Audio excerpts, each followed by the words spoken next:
हमर नाम उपेंद्र राम। यह दुकान है। हमर की छै प्राइवेट दुकानी छी, एही से आप व्यवसायी कए के बाल बच्चा के गुजर करे छी। हाँ, हमर स्थायी घर भए गेलै मधेपुरा जिला, कुमारखंड प्रखंड, रौता पंचायत, माछहा गाँव। कतेक दिन से रहै छियै एतऽ दिल्ली में अहाँ? तकरीबन 17-18 साल से यही काम करे छी, जूते के मरम्मत के। यह काज करै छियै।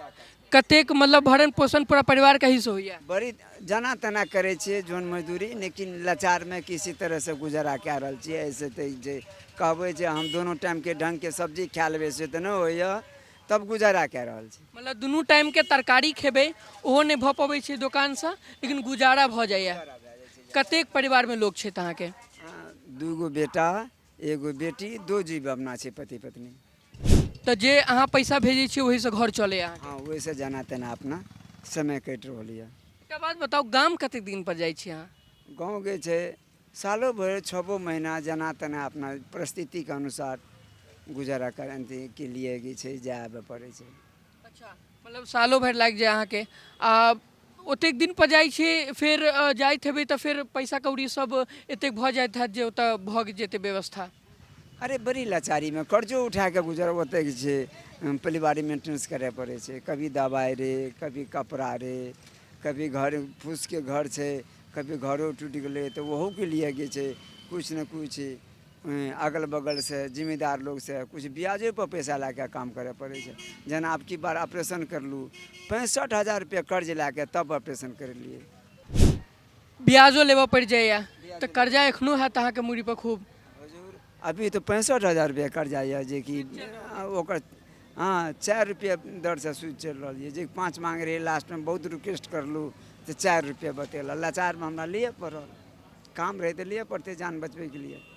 तो एतऽ के जेना लोकल विधायक जे छथिन सेहो अपने उम्हर के, तो हुनका सबसे कहियो किछु होइ छै जे आबि गेलहुँ, घुमि लेलहुँ, अपन आदमी से भेंट कऽ लेलहुँ? संजीव बाबू से दोसर चांस जब उम्मीदवार रहे उन्हीं प्रतिशाही रहे तब मिललिए है।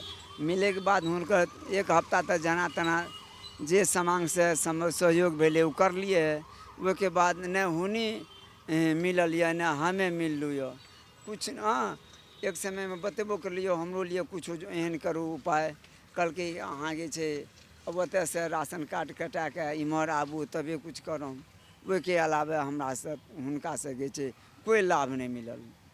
एहि के अलावा हुनका से के छै फिर इम्हर नहीं मिललू या ई 5 साल के दरमियान में आ नहीं कोनो। तो कोनो सरकारी चाहे विधायक वाला कोनो सुविधा नहीं? जी नहीं, अतः कोनो सुविधा नहीं। तो एतऽ अहाँ रहै केना छियै फिर? अतः किराया पर रहे छी, 1500 रुपया महीना दे छी रूम के, और जना तना गुजारा करे छी। अपने साग रोटी सब्जी जना जे है से जहिना है से अपना गुजर क्या के बना के खाई छी। आ गाम जाइ छी साल भरि पर? सालों भर पर कभी मौका ला ले 9 महीना 6 महीना जेहन मौका छै, जेहन परिस्थिति के अनुसार छै जाय आबे पड़े छै। खेती बाड़ी अइ? खेती बाड़ी हमरा बिल्कुल घर द्वार अपना जना तना जमीन में बनेने छी। 1 कट्ठा लगभग जमीन यऽ, उसके बाद और अलावा खेती बाड़ी कुछ नहीं।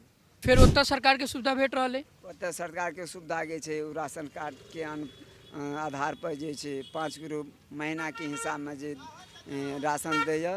हाँ, ओकर सुविधा मिलैया 5 रुपया महीना 5 किलो महीना के हिसाब से जे राशन कोटादार दैया, बस वह सुविधा। और अहाँ जे भेजै छी ओइ से फिर घर द्वार चले? वो सब जना तना चले, कोनो 1 रुपया के आमदनी? और आमदनी नहीं छै।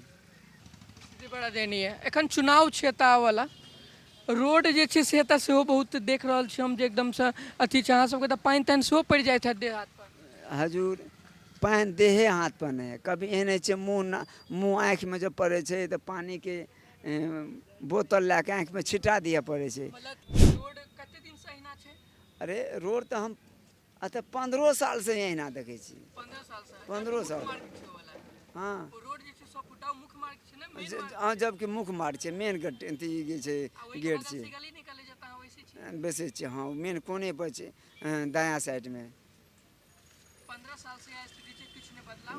नहीं बदलाव तो हम इएह देखै छियै जे जब बारिश के मौसम आबै छै तऽ जूता चप्पल खोल के पैजामा समेट के तब आबे जाए पड़े छै। भरि भरि जांगी छै, भरि भरि ठोंगना पानी के ठेल के आबे पड़े छै।